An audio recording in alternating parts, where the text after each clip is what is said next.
This is the Investor Connect podcast program. I'm Hall T. Martin. I'm the host of the show in which we interview angel investors, venture capital, family offices, private equity, and many other investors for early stage and growth companies. I hope you enjoy this episode. Investor Connect is a 501c3 nonprofit dedicated to the education of investors and startups for fundraising. Please consider donating $100 to the program to help others in their investor and entrepreneur journey. You can find the donate button on the investorconnect.org website. Well, hello, this is Hall Martin with Investor Connect. Today we're here with Bill Reichert, general partner at Pegasus Tech Ventures. Pegasus Tech Ventures is a global venture capital firm based in Silicon Valley with over $1.5 billion in assets under management. Pegasus offers intellectual and financial capital to emerging technology companies around the world. Bill, thank you for joining us. Thank you, Paul. My pleasure. I really appreciate it. Great. So tell us about your background before investing in early stage companies.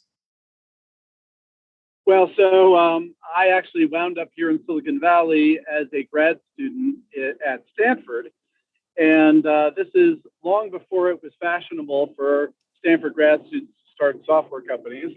I wound up starting a software company and, spinning it out of Stanford. And that's how I got into this whole sort of innovation ecosystem thing.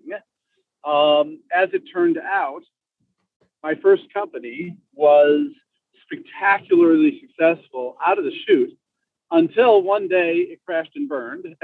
And so that was kind of a problem.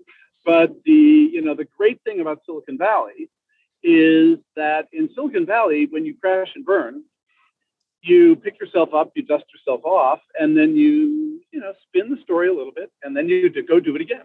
So fortunately, I got the opportunity to do it again. And I was actually asked by a couple of VCs if I could help save a company that was struggling. And I guess, they figured because I had crashed and burned that I knew a little bit about maybe avoiding crashing. That was, I don't know, maybe part of the thesis there. So I went in with a buddy of mine and we turned around a company called The Learning Company and we took it public. And so, kaboom, I thought I knew everything at that point. And so I dived into another company that, out of SRI, this unbelievably cool technology company. And we proceeded to drive that into a brick wall at about 500 miles an hour. So I got a little bit of humility at that point and, learned some other lessons on that one.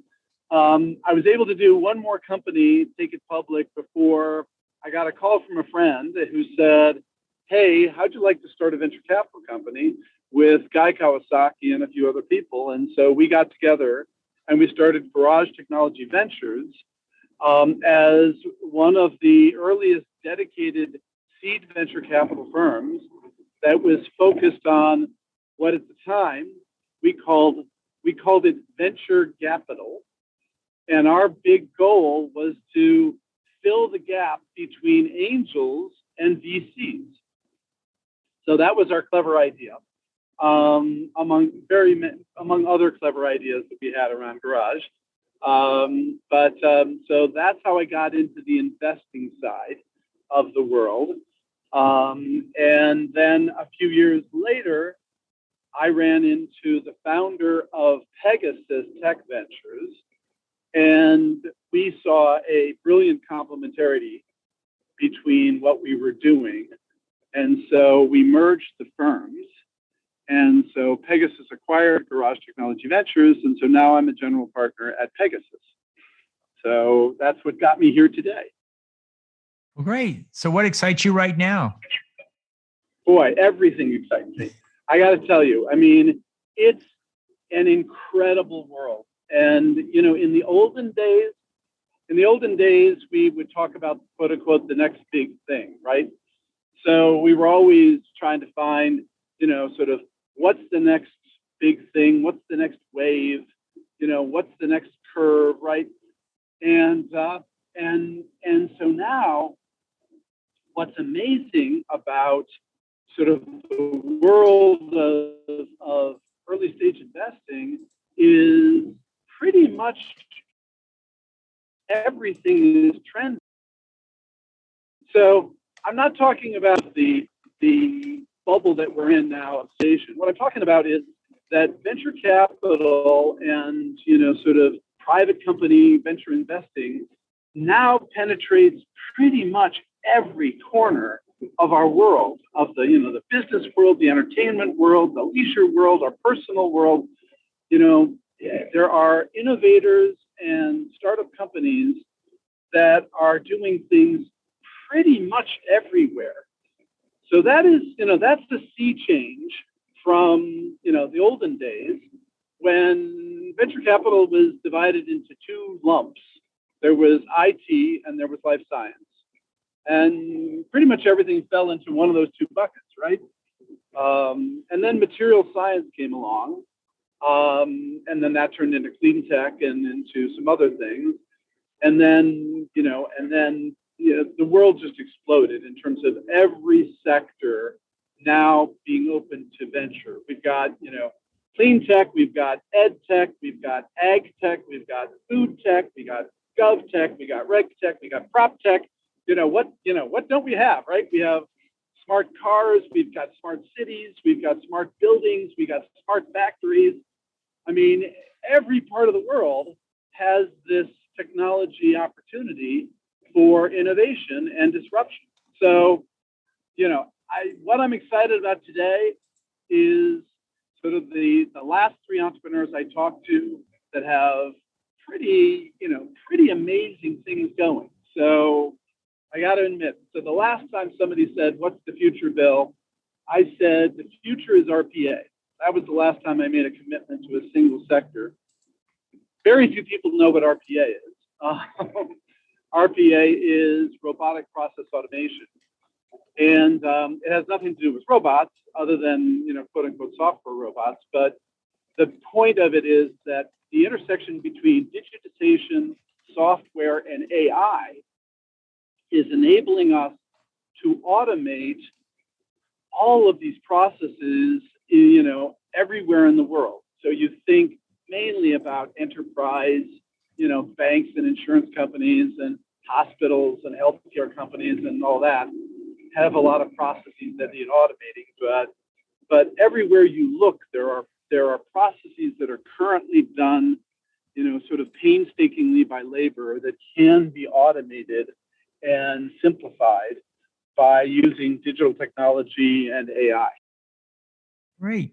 So you see a lot of startups and investors out there. What's your advice for people investing in startups? What do you tell them to do before they write that check? We have a scorecard of sorts that we use to try to make sure that we're being systematic and deliberate whenever we look at a company, to make sure we don't get carried away by sort of one thing. One of the challenges as an investor is, frequently you fall in love with the company, right? I mean, that's actually a problem. It's actually important advice to entrepreneurs. So when we talk to entrepreneurs, we tell entrepreneurs, figure out what it is about you that's lovable, that's going to get an investor to fall in love. And so sometimes you fall in love with the team. This team, it's, a group of people, and they're smart and they're articulate and they are energetic and they clearly work well together. And so you just think, wow, this team, it seems like a great team. Sometimes we fall in love with technology. So sometimes, it might be the geekiest team you've ever seen, right? They come into our office, but they can make bits do things that bits have never done before, or they can make atoms do things that atoms, or they can make molecules or cells do things, right? So sometimes we fall in love with the technology, and that's dangerous too, right? We know that's dangerous, and then sometimes we fall in love with a vision, that this company, and we've done this, right? We funded this company. They had this vision. They were going to change the world. They're going to change the world. And it just gets so exciting. You get so wrapped up in it that, you just can't, you can hardly keep yourself from writing that check, right? So, we have a checklist. We have, this discipline that says, great, you're excited. We're very, we think this is unbelievably cool. But before we write the check, let's just kind of go through the steps to make sure we're not missing something here. And, one of the things that is, I can't go through the whole thing, but the single most important thing that we've discovered over the years, the single most important factor that you really need to tease out is, does this company have a compelling value proposition? So, mostly if you talk to investors, they'll say, yeah, it's team, or it's market, or it's traction, or whatever it is, right? But no, it's the single most important thing is, does this company have a compelling value proposition? Because, it seems obvious, right? But if you don't have a compelling value proposition, who's going to listen to you? Who's going to buy from you, right? So that's something that, you may be excited about the team. You may think the technology is cool. You may love the vision, but down where the rubber meets the road, there's got to be a compelling value proposition that's going to cause the customers, the prospects, to say, wow, that's amazing. You can do that. I got to have it, right? So, it sounds obvious, but it's so interesting to me how rarely entrepreneurs make it clear what their compelling value proposition is, and how often, investors get carried away by these other factors without really drilling down and understanding, right there at the point of intersection between the message and the prospect, is there a wow that is going to that's going to make it relatively easy and economic to convert prospects into customers and then scale the business. So that's a long answer to your question. What advice can I give an investor? Great. And then on the other side of that table, what's your advice for startups raising funding? What do you tell that founder to do before they go out to raise funding? Well, I touched on it. What we tell entrepreneurs is the high level bit on this one is, and something that I've learned over the years, is that contrary to popular belief, investors do not invest with their brain. And, this is the point I was making before. But entrepreneurs need to realize that the way to separate themselves from that herd of entrepreneurs that are pounding on investors for money, right? You got to separate yourself. And so being sort of good enough at explaining what you're doing is not good enough. You've got to get them to fall in love. Investors don't invest with their brains, they invest with their hearts. And what that means is you've got to get an emotional enthusiasm out of the investor somehow to get them to be willing to spend the time to do the follow-up and do the diligence and write the check. So you got to get them excited. You got to get our hearts beating faster, right? You got to get our pulse racing. You got to get us to say, wow, that's amazing. And, wow is not an intellectual response, right? Wow is an emotional response. It reflects an emotional reaction, not just an intellectual analysis. So the advice to entrepreneurs is figure out what it is that you've got that is going to make you lovable, right? That's going to make an investor say, wow, that's going to make someone fall in love, right? So what is that S? What is that S? So frequently, it's, back to my earlier point, it is, you've got an unbelievably compelling value proposition. So my favorite, I got a bunch of these examples, but one of my favorite ones is an entrepreneur who approached me at a conference, came up to me and said, Bill, what if I told you that we could do big data analytics 100 times faster than the current state of the art without changing your hardware? And I was like, boom, wow, that's amazing. And in fact, what I did, actually, I blurted out right in front of the whole group. I said, I would guess that somehow you are lying to me. Somehow you're And the entrepreneur, she did not miss a beat. She did not flinch. She said, well, what if I told you we proved it with Major League Baseball last summer? And it was the fastest trip to our partners meeting that, we've ever done. She spent no deck whatsoever. She spent 30 seconds and convinced me to invite her company into our partners meeting. That is brilliance, right? That is brilliance. If you can pull that off, that's what you want to be able to do. So that sort of compelling value proposition is what you got to have. Now, another very different example is another company. I was a judge at an elevator pitch competition, and this woman gets up and says, "Hi, my name is Claudia, and we do special effects software for the entertainment industry. Last year, we won the Academy Award." Wow. Oh, yeah, exactly. Whoa, that's good stuff. Yeah. So then, she had 4 minutes to pitch. So she goes on for another 3 minutes and 45 seconds, right? And at the end of it, I said, "Claudia, you had me at Academy Award." What is it? So the advice to entrepreneurs is, you got, I don't know, you got 60 seconds, you got 4 minutes, you got 20 minutes. I don't care how much you've got. You've got to get our heart beating faster in the first 20 seconds. You got to get us excited about listening to you. And that means, you got to figure out what you've got that's lovable, what you've got that's going to make us say, wow.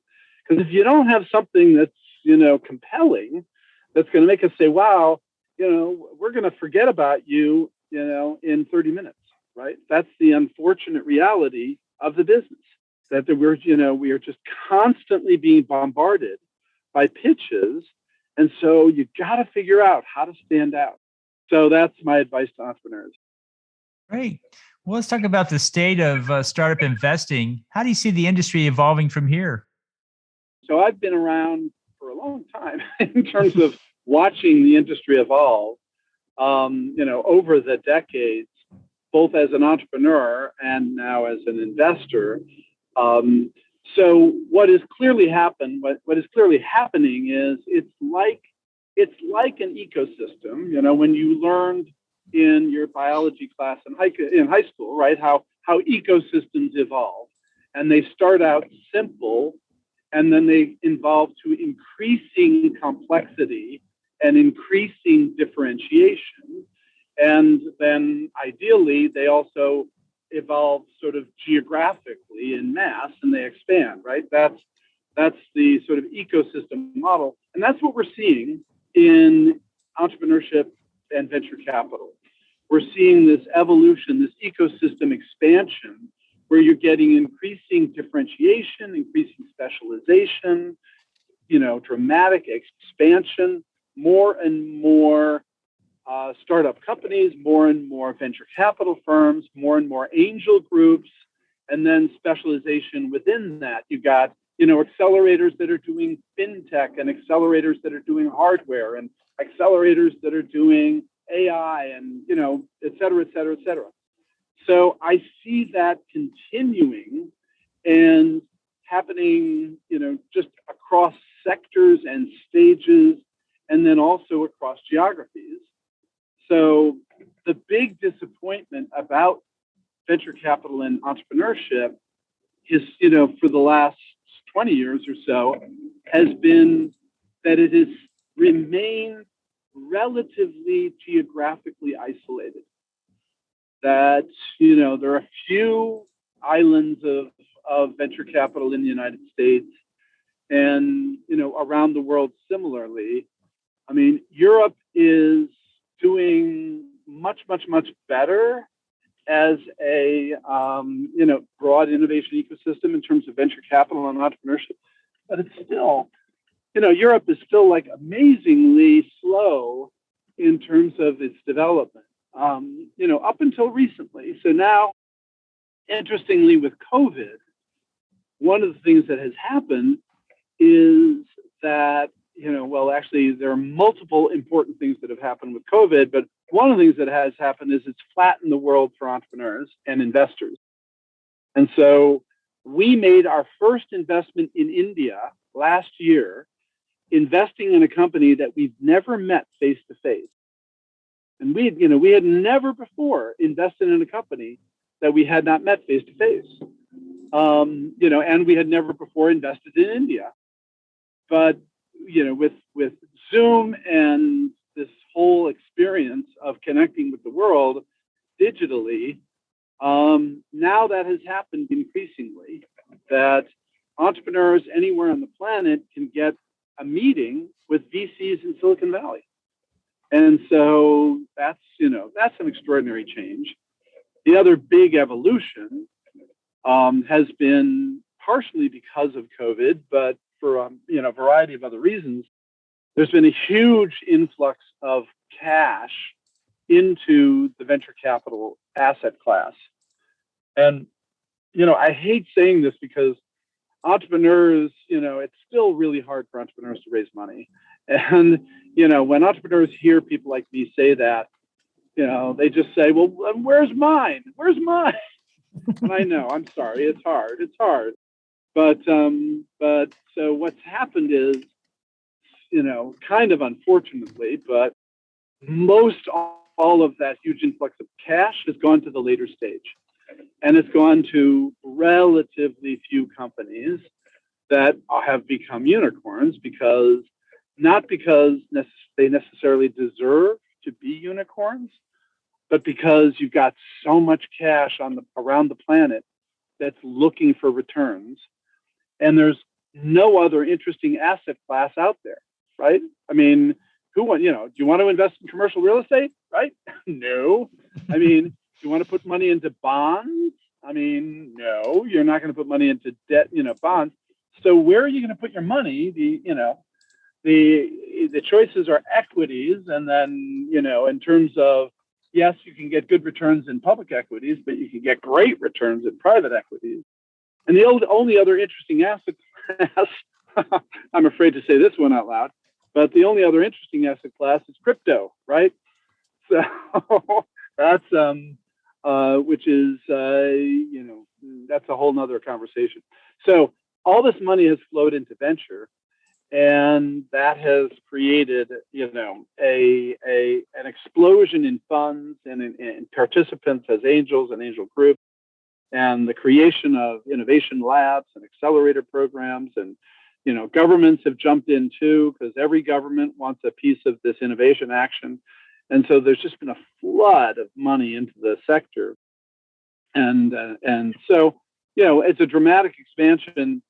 I've been through a couple of cycles, right? So I went through the bubble. I went through the global financial crisis. I don't know how this one is going to evolve, but, it will evolve. It won't go back to where we were, but there will be some adjustment that will happen.